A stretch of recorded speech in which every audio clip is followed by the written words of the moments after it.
सज्जन पुरुष कैसे होते हैं, तो सुनिए एक छोटी सी कहानी। बात 2000 साल पुरानी है। दक्षिण के राज्य में एक सेठ का बेटा था जिसका नाम था देवव्रत। वह बहुत ही उदंडी और घमंडी था। उसे किसी ने कह दिया, अगर तुम तिरुवल्लुवर को क्रोध दिला दो तो तुम्हें माने। अब वह तिरुवल्लुवर के पास पहुंचता है। तिरुवल्लुवर कपड़ा बुनकर अपना जीवन यापन करने वाले एक महात्मा थे। वह उनसे चद्दर का दाम पूछता है। तिरुवल्लुवर कहते हैं ये चद्दर 2 रुपये की है।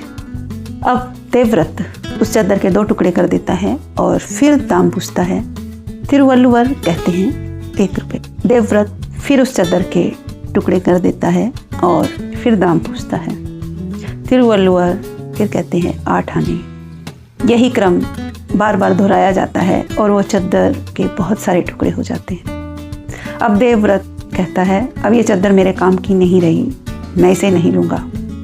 तो तिरुवल्लुवर शांत भाव से उस चद्दर के टुकड़ों को उठाकर समेटने लग जाती है। अब देवव्रत को यह देखकर गलानी होती है और वह उन्हें 2 रुपये देकर कहता है, ये लो 2 रुपये, इससे तुम्हारे नुकसान की भरपाई हो जाएगी। लेकिन तिरुवल्लुवर कहते हैं नहीं, नुकसान की भरपाई नहीं हो पाएगी। इस चद्दर का दाम सिर्फ 2 रुपये नहीं था।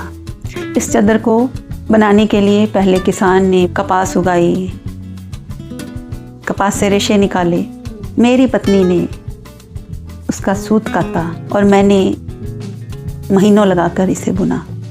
इसकी कीमत मुझे तब प्राप्त होता है जब इसे कोई ओढ़ लेता तो मुझे सुख प्राप्त होता। अब मैं इसी चद्दर के सभी टुकड़ों को जोड़ूंगा, ओढ़ूंगा, तब इस नुकसान की भरपाई होगी।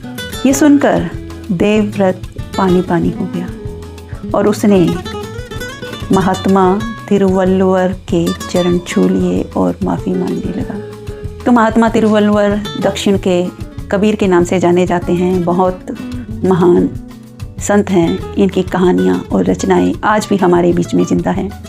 काश हम भी ऐसे संतों के आदर्शों को अपने जीवन में उतार पाएं। कैसी लगी ये कहानी?